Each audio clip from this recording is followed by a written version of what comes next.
निहाल हाशमी साहब, आपसे शुरू करते हैं। सर, शहबाज शरीफ साहब के वज़ीर आज़म बनते ही ये मफाहिमत और मीसाक़े मईशत की जो पेशकश है वो उन्होंने कर दी है, लेकिन आप समझते हैं कि अब देर नहीं हो गई है? और क्या आपको लगता है कि अब मामलात जो हैं वो अब सियासतदानों के हाथ में भी हैं?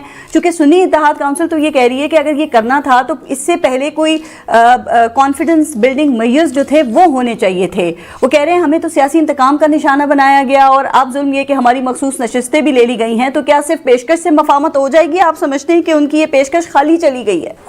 हम देख रहे हैं एहतजाज की सियासत, हम देख रहे हैं, मैं ना मानूं 2013 से इनका ये सिलसिला चल रहा है एहतजाज का। क्या यही सब जारी रखना है निहाल हाशमी साहब? हम ये जारी नहीं रखना चाहते। ये तो हमसे नहीं कर रहे लड़ाई, इन्होंने तो इदारों से भी लड़ाई कर लिया। क्या कोर्ट्स हो, क्या अदालतें हो, क्या हमारे दिफाई इदारे हो, क्या हमारी पुलिस हो, क्या हमारी ब्यूरोक्रेसी हो, क्या हमारे बिजनेसमैन हो, किसी को नहीं छोड़ा। हम तो आज भी तैयार बैठे हैं। वैसे निहाल हाशमी साहब, बात आप बहुत, लेकिन कोई ऐसी जमात बता दें, बोल सकते हैं, कोई ऐसी जमात बता दें यहाँ पे जिसकी इदारों के साथ लड़ाई ना हुई हो। कोर कमांडर्स कॉन्फ्रेंस का एलामिया बड़ा सख्त था, जाहिर होता है कि फौज जो है वो 9 मई के जो मुल्ज़िमान हैं गलती क्या हुई, हम उन्हें सर इमरान खान कहते हैं कि वो भी कोर कमांड्स के एलामिये से मुत्तफिक हैं। वो ये कहते हैं कि जो मुल्ज़िमान हैं 9 मई के उनको सजाएं मिलनी चाहिए, लेकिन वो कहते हैं कि हम उसमें शामिल नहीं हैं। तो ये फैसला तो एक कमीशन ही करेगा ना निहाल हाशमी साहब, जिस पे सबका इत्तेफाक हो।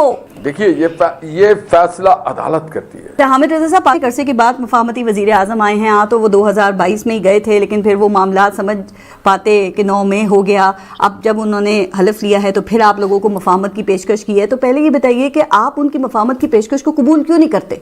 ये जो 80s और 90s के अंदर जो 2-2 साल की हुकूमत आती रही और उसके बाद सुप्रीम कोर्ट के ऊपर हमले होते रहे, एक दूसरे की इज़्ज़तें उछाली गईं, ये भी कोई ऐसा प्रेसिडेंट नहीं जिसे याद किया जा सके। देखिए, वाज़ और नसीहत करने का हक सिर्फ वो रखता है जिसका अपना प्रैक्टिकल जो है वो उसके अकॉर्डिंगली हो। ये नहीं कि जब अपनी बारी थी तो आपने 15 साल इस मुल्क को तख्ते सितम बनाई रखा, मशके सितम बनाई रखा, और आज बारी आई तो आप उसकी रिकंसिलिएशन की बात करें। सीख लिया था, मिसाक़े जमहूरियत किया था ना, चलो फिर हमें भी सीख लेने देना। तो कब कितना इन्होंने सीख लिया? नहीं, हमने आपने जल से धरने एहतजाज कर हमारा मूड ही नहीं है। पार्लियामेंट हमारे साथ धांधली हुई, हमारे जो भी हमारे 72 प्लस, पहले तो ये कहते थे हम अदालतों में नहीं गए ना, हमने ट्रिब्यूनल्स में नहीं गया। अब तो पता लग गया कि हमारे 72 केसेस रजिस्टर्ड हुए हैं, वो ऑन रिकॉर्ड आ गया। देखिए, मसला ये है कि रिकंसिलिएशन उस वक्त होती है जिस वक्त आप देखें ना, आपने अपने इंट्रो में खुद बयान किया, केपी में उतनी सीटें इन्हें नहीं मिली जितनी रिजर्व सीट्स मिल गई, पंजाब के अंदर दे दी गई, आज इन्हें मरकज के अंदर भी दे दी गई। इनके टारगेट्स 3 थे। नंबर 1, पार्लियामेंट में इन्हें 2/3 अक्सरियत दिलवाई जाए कौमी असेंबली के अंदर, वो इन्हें मिल गई इन रिजर्व सीट्स के बाद। और इसके अंदर मेलाफाइड क्रिमिनल इंटेंशन है इलेक्शन कमीशन ऑफ पाकिस्तान की, I am very clear on it. ठीक है, उसने लगाना मेरे पे लगाया ना तौहीन है इलेक्शन कमीशन। ठीक है, जो पंजाब में हमारे साथ हो रहा है, ये आप क्या समझते हैं मुफाहमत की तरफ जा रहे हैं? और मैं आपको एक बात बता दूं, मैं अपनी जात की हद तक कह रहा हूं, इनसे कहीं जो होता कर लें। ये जिस रवैये की तरफ चल पड़े हैं, मैं भी अभी यहाँ पर बताना नहीं चाहता आपको साथ, जो पिछले 4 दिन में हमारे कुछ MNAs जो हैं पंजाब के, उनके साथ हो रहा है, मेरे पर्सनल नॉलेज में है। ये जिस साइड के ऊपर ये जा रहे हैं ना, बिलावल भुट्टो, उन्होंने एक वर्ड कहा आज से 4 दिन पहले इजलास में, टू हेल विद ऑपोजिशन। ठीक है, टू हेल विद कार्टून कह के, चले मैं भी शायद मैं तो वापस नहीं लूंगा, मैं ये कह रहा हूं टू हेल विद शहबाज शरीफ। जिसके साथ आपने मफाहिमत का भी कह रहे हैं कि हमें कुछ पहले दो तो सही, तो फिर हम मफाहिमत का हाथ बढ़ाएंगे ना। PTI तो कह रही है सर कि हमें सिर्फ यहाँ सांस लेने की आजादी है। आप नहीं समझते कि पहले कोई CBMs बनने चाहिए, कुछ सजाएं मुअत्तल होनी चाहिए या फिर जमानतें होनी चाहिए? आप ऐसा नहीं समझते? इसके लिए पहला मुतालबा इनका ये है कि इमरान खान साहब को बाहर आना चाहिए, इनको रिहा कर दो। दूसरा, मैं दोबारा कहता हूँ, इमरान खान साहब को बाहर या जमानत कराएगा या केस खत्म हुआ अदालत कराएगा। क्योंकि सर ये फॉर्म 45 आपके सामने है ना, जो इलेक्शन कमीशन ने खुद अपनी वेबसाइट के ऊपर अपलोड किए हैं, इसमें कहीं 173 को 973 बनाया गया है, कहीं 1 को 7 बनाया गया है।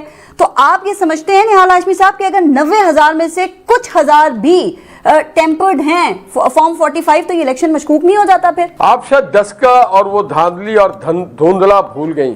सर अभी छोड़ देना, अभी वो 90s, ये पूरा मेरा शो इसी में निकल जाएगा। फिर आप लोग एक दूसरे के बैकग्राउंड से बाहर ही नहीं निकलते, इल्जामात से ही नहीं निकलते। हमने 90s से सीखा है। 90s में आपने कितने अरसे में आपने सीखा? वो कह रहे हैं हमें तो टाइम दें ताकि हम भी उसमें सीख लें। एक सेकंड, सिर्फ मखसूस नशिस्तों का भी बता दें, वो मामला इनका कैसे हल होगा जो इस वक्त इनका एक बड़ा इशू है निहाल हाशमी साहब? और आज तो हलफ भी दिलवा दिया कौमी असेंबली में उन अरकान को, वो कहते हैं पेशावर हाईकोर्ट ने स्टे दिया हुआ था।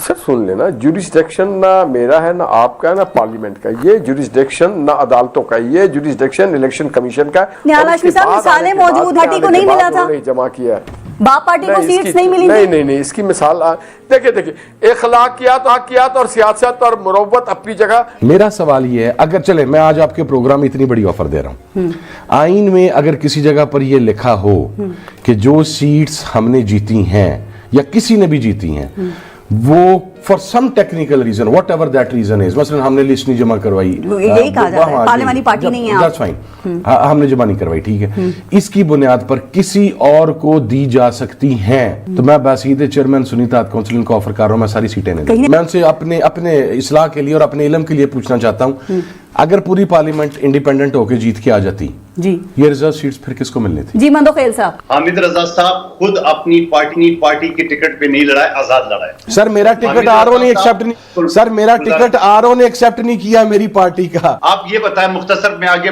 बढ़ जो मामला ही क्लियर हो जाएगा। एक तो ना तो 5% आप खुद एक्सेप्ट करें, आपने नहीं किया है, उसके बेस पे पार्टी जो है एलिजिबल नहीं होता है इलेक्शन कंटेस्ट का, नंबर 1 बात।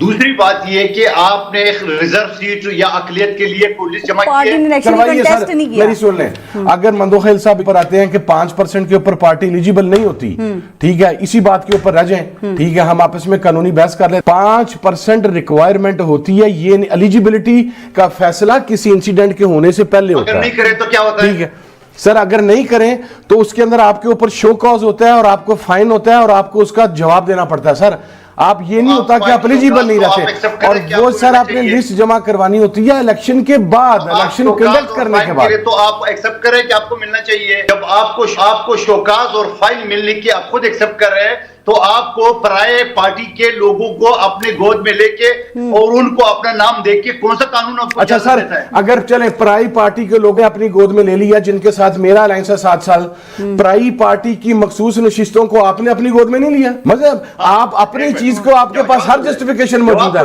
क्या इससे? अच्छा अभी इसी इलेक्शन के अंदर क्या हमारे बैक्ड कैंडिडेट पाकिस्तान पीपल्स पार्टी में और पीएमएल में नहीं गए? डमी पार्टी को वो रिजर्व सीट दी जाए तो मेरी बात है, जिस डमी की मंदोखेल साहब बात कर रहे हैं ना, अब मुझे उसका जवाब भी सुन लें। अब डमी पार्टी अगर इसी बात के ऊपर आना है तो पीपल्स पार्टी और पीपल्स पार्टी पार्लियामेंटेरियन टाइप 2 जमातें मौजूद हैं। अब आप मुझे ये बताएं, एक डमी पार्टी नहीं है वहां पर? ये फॉर गॉड सेक, आप किसी चीज को आर्ग्यू करने की बजाय आप उसके ऊपर लीगल आर्ग्यू, इतने सीनियर सीजनड पॉलिटिशियंस, हम लोग जो पहली मर्तबा गए हैं, मेरा ख्याल आइन कानून हम इनसे बेहतर समझते हैं, जिन्हें 206 और 104 के फर्क का नहीं पता, जो 206 और 104 को फैसला किया है। जब कोई पार्टी एग्जिस्ट ही नहीं कर रही है तो उसको खाली क्या? सर मेरा सवाल यह है कि अगर इस पार्लियामेंट में सारे इंडिया, आपने मेरे उस सवाल का जवाब नहीं दिया था, अगर एक मसलन सिंध असेंबली के अंदर सारे एमपीज इंडिपेंडेंट जीत के आ जाते, सीटें खाली रहनी थी। ये खाली है, ये खाली बातें, ये ख्याली बातें। फर्ज करो सर, ये 1985 में इलेक्शन हुआ था आजाद, इससे पे वो एक अलग था, वो मार्शल के अंडर हुआ था। अब ऐसा कोई कानून नहीं है कि सारी की सारी खाली सीटें कैसे? सर ये ख्याली बातें नहीं है ना सर, ये सर आइन और कानून के मुताबिक बातें हैं। 2002 ऑर्डिनेंस मौजूद है। अच्छा फर्ज करो पार्टी के सरबराह या दूसरे सारे एक साथ खत्म हो जाए, अल्लाह न करे तो फिर क्या होगा? सर मैं आपको बताता हूँ, इलेक्शन कमीशन ऑफ पाकिस्तान ने आईने पाकिस्तान में भी किया हुआ है, पाकिस्तान में difference between the parliamentary party and political party. Political party को डिफाइन किया हुआ कि जो तमाम लीगल रिक्वायरमेंट्स पूरी करके इलेक्शन कमीशन के साथ रजिस्टर्ड हो, फिर आगे डिफाइन किया हुआ कि कहां पर रोल पॉलिटिकल पार्टी का है, कहां पर रोल पार्लियामेंट्री पार्टी का। दोबारा कैसे कराया जाए? ठीक, निहाल हाशमी साहब ये मसला आप ले लें साहब, मेरी तरफ से आप बांग्लादेश और इंडिया की मखसूस नशिस्तें भी अलॉट करवा लें। नहीं अभी ये काफी हैं जो आपकी मिल गई हैं, उनको नहीं और भी दे दी जाए। निहाल हाशमी साहब मैं तो कहता हूँ अफगानिस्तान की नशिस्तें नहीं है, वहां का इंतखाब भी करवा के दे देते हैं, किसी तरीके से हवस पूरी हो जाएगी, किसी तरीके से हवस पूरी हो जाएगी। असेंबली में कोई आईनी तनाजा तो खड़ा नहीं करेंगे कल आप, हामिद रजा साहब? नहीं देखे वहां पर स्टे हुआ तो हो सकता है जो हमारा पॉलिटिकल राइट है, उस राइट को तो हम एक्सरसाइज कर सकते हैं ना, वो तो हमारा इस्तेहकाक है, वो हमारा हक है, तो वो हमें करना चाहिए। मेरा नहीं ख्याल। अब देखिए जब मुशर्रफ साहब का टाइम था, कायदे हिज़्ब इख्तिलाफ, मैं आपको बताऊं सर नहीं, वो तो शहबाज शरीफ साहब खुद बन गए हैं, अब वो मुझे कायदे हिज़्ब इख्तिलाफ के लिए पहले हमारे वज़ीर आज़म साहब को डीमोटिवेट करना पड़ेगा ना, उन्होंने अपनी तकरीर में खुद